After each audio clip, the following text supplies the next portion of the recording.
berhubungan dengan keberadaan Tuhan yang digantikan dengan orang-orang menggantikan dengan penyembah yang lain, atau bisa dikatakan ada kekuatan-kekuatan yang berkaitan dengan mistik, atau juga mengatakan bahwa kalau memang orang itu tidak menyembah Allah lain, berarti dia percaya kepada Tuhan yang menciptakan langit dan bumi. Nah, jadi ini ada 3 hal ini. Pada tahap ini manusia pada positifnya sudah menemukan pengetahuan yang cukup untuk menguasai alam. Jadi kalau Bapak Ibu sudah mengerti, paham bahwa pencipta alam semesta ini adalah Tuhan, maka boleh dikatakan Bapak Ibu memahami hal ini. Nah, pada tahap positif manusia lebih percaya diri dengan ditemukannya hukum-hukum alam. Tahapan ini merupakan tahapan di mana manusia dalam hidupnya lebih mengandalkan pada ilmu pengetahuan. Jadi, ada manusia juga mengandalkan bagaimana kehadiran Tuhan di alam ini. Ada juga manusia mengandalkan kekuatan pikirannya. Nah, itu para ilmuwan yang sudah terjadi di beberapa abad sebelumnya, di mana mereka hanya mengandalkan kekuatan pikirannya tanpa mengandalkan bahwa Tuhan ada. Sedikit saya membagikan ini kepada Bapak Ibu. Asumsi penelitian kuantitatif ya, ini bukan kualitatif. Ini sedikit saya memberikan gambaran kepada Bapak Ibu. Asumsinya adalah asumsi ontologis. Ontologis menunjukkan pada objek ilmu baik material maupun formal. Nah, asumsinya adalah asumsi epistemologis. Epistemologis dimaksudkan metode yang digunakan suatu ilmu dalam upaya memperoleh pengetahuan yang benar sebagai khasanah ilmu yang bersangkutan. Lalu next, dia akan namanya aksiologi. Jadi dalam filsafat itu ada asumsi ontologis dan asumsi epistemologi. Lalu ada asumsi namanya aksiologi.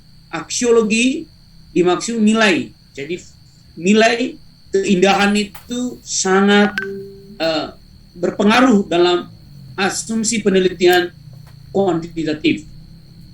Turun lagi dia menjadi asumsi hakikat manusia. Asumsi hakikat manusia pada prinsipnya manusia diatur oleh pola universal sehingga karakteristik dan subjektivitas individu tidak diperhatikan. Nah, 3 asumsi ini, penelitian ini selalu ada di dalam penelitian kuantitatif. Tidak bisa diabaikan itu. Kenapa ini? Stop ya. Stop ya tadi ya. Betul, Pak. Tidak muncul lagi, Pak.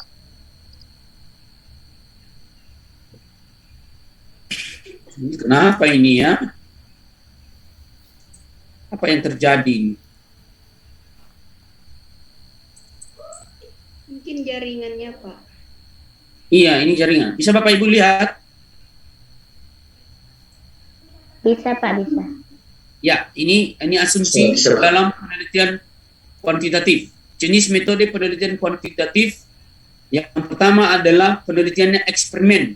Ada percobaan. Penelitian kuantitatif ada korelasi, dan penelitian kuantitatif ada komparasi, dan penelitian kuantitatif ada namanya survei. Jadi survei itu juga dilibatkan di dalamnya.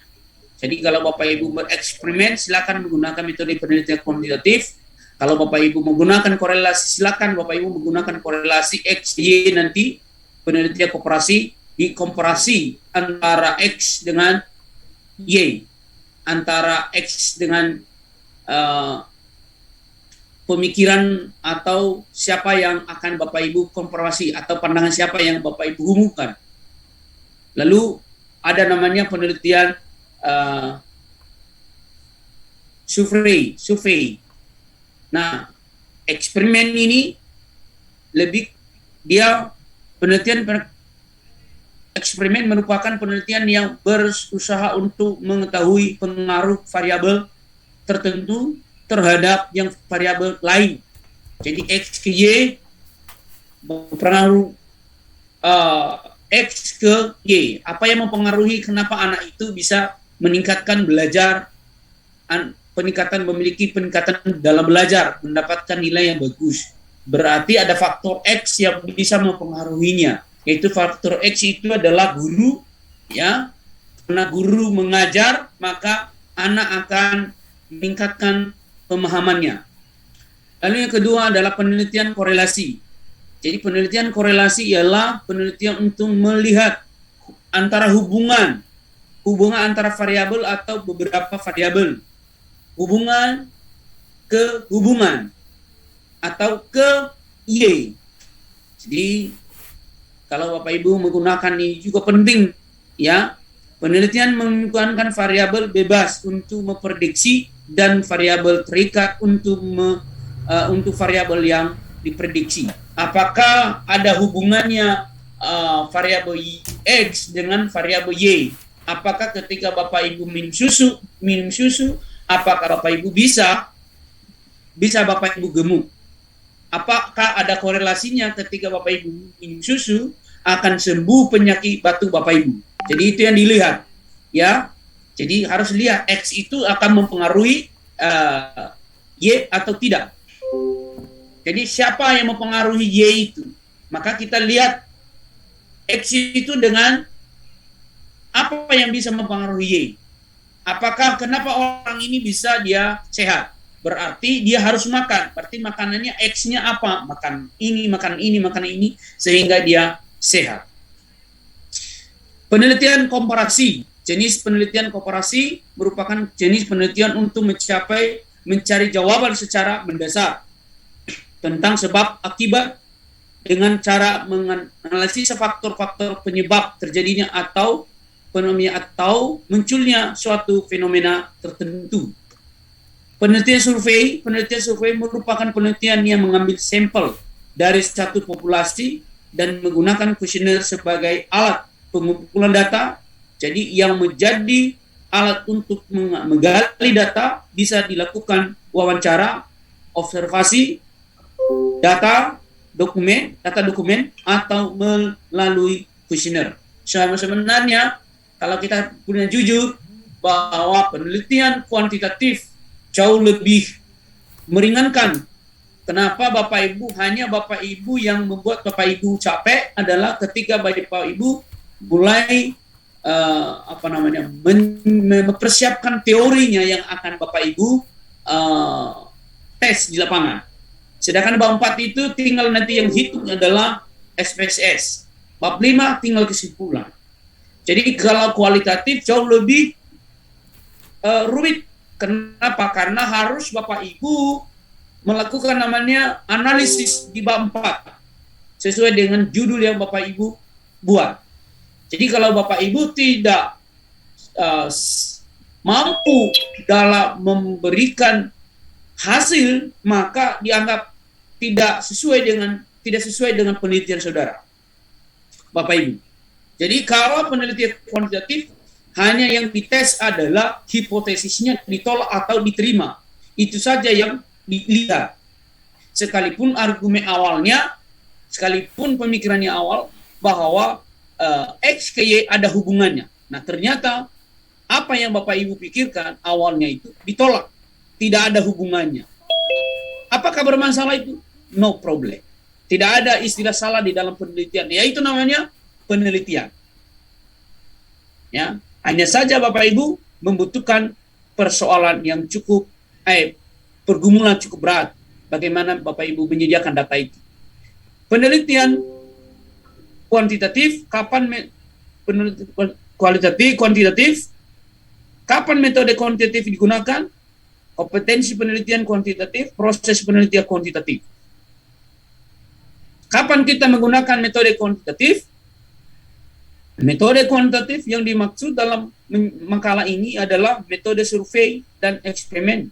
Metode kuantitatif digunakan apabila masalah yang merupakan titik tolak penelitian sudah jelas, masalah adalah merupakan penyimpangan antara yang seharusnya dengan yang terjadi, antara aturan dengan pelaksanaan, antara teori dengan praktek, antara rencana dengan pelaksanaan.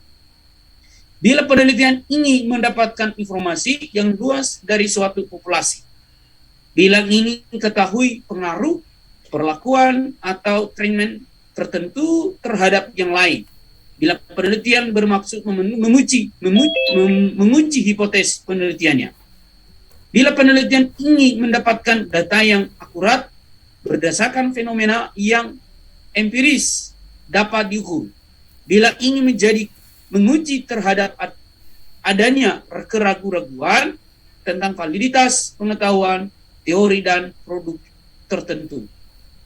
Ya, jadi kapan kita itu? Ya, ketika Bapak Ibu sudah mulai ada kegelisahan, ada pertanyaan-pertanyaan. Nah, perlu saya coba ini, saya harus perlu mencobanya. Apakah ada hubungan atau tidak, ada korelasi atau tidak? Kompetensi penelitian kuantitatif memiliki wawasan yang luas dan mendalam tentang bidang pendidikan yang akan diteliti, mampu melakukan analisis masalah secara akurat sehingga dapat ditemukan masalah penelitian pendidikan yang betul-betul masalah. Jadi Bapak Ibu, jangan, kalau tidak ada masalah di dalam penelitian Bapak Ibu, jangan coba-coba cari masalah. Jangan tidak ada masalah lalu Bapak Ibu buat masalah. Ya, sekali lagi saya ingatkan Bapak Ibu, jangan Bapak Ibu cari masalah kalau tidak ada masalah di situ. Kebanyakan kita tidak ada masalah di situ, lalu kita ada-adakan masalah. Nah, ini kan kacau ini. Ya, banyak saya melihat mahasiswa begitu. Tidak ada masalah di situ, lalu dibuat-buatlah masalah, dikarang-karang. Itu ya. Yang nggak ada masalah, nggak ada persoalan, lalu dibuat ada masalah. Begitu ditanya data, tidak ada. Kan buat masalah begitu namanya. Supaya Bapak Ibu terhindar dari penghakiman, jangan buat masalah. Sajikanlah data itu dengan baik, sesuai dengan apa yang diminta oleh dosen. Jadi, ada beberapa mahasiswa yang sudah saya arahkan, jangan buat masalah lah kalau tidak ada masalah di situ. Jangan mengarang, jangan karang-karang itu ada masalah atau tidak. Jadi hindari mengarang, hindari asumsi-asumsi, hindari namanya subjektif yang tidak mendasar. Buatlah tulisan Bapak Ibu dengan sejelas-jelas mungkin, supaya Bapak Ibu tidak dibawa dalam pencobaan. Ya, kalau Bapak Ibu mulai aman, hindarilah namanya ketidakjelasan. Kalau ditanya kepada Bapak Ibu, ada masalah? Ada, Pak.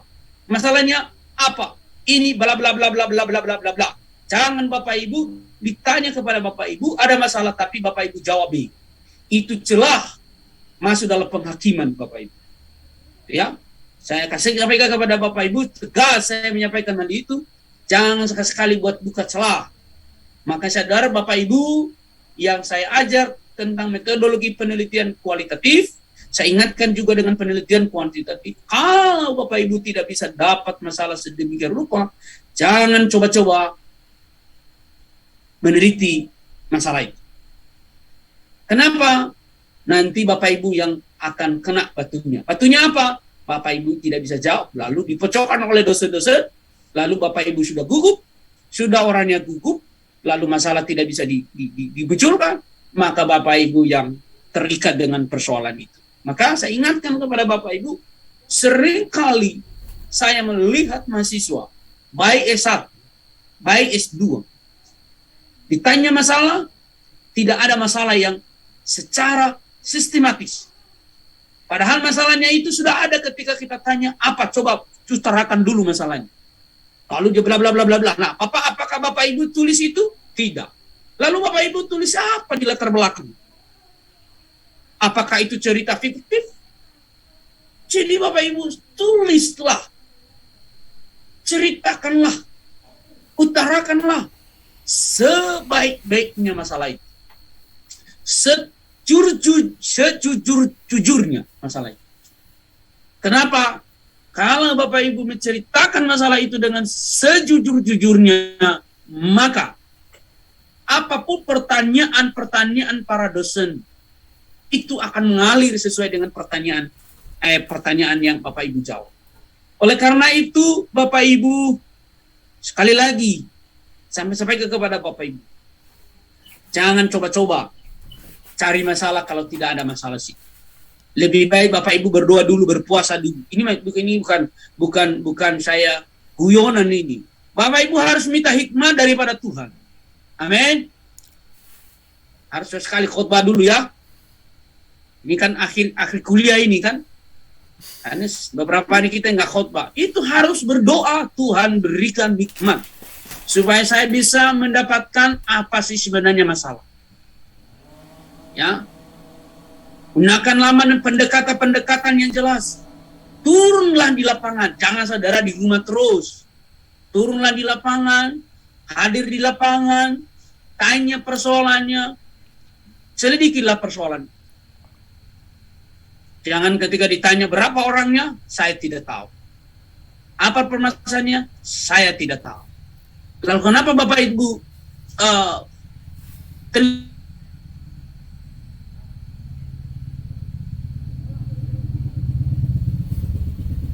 itu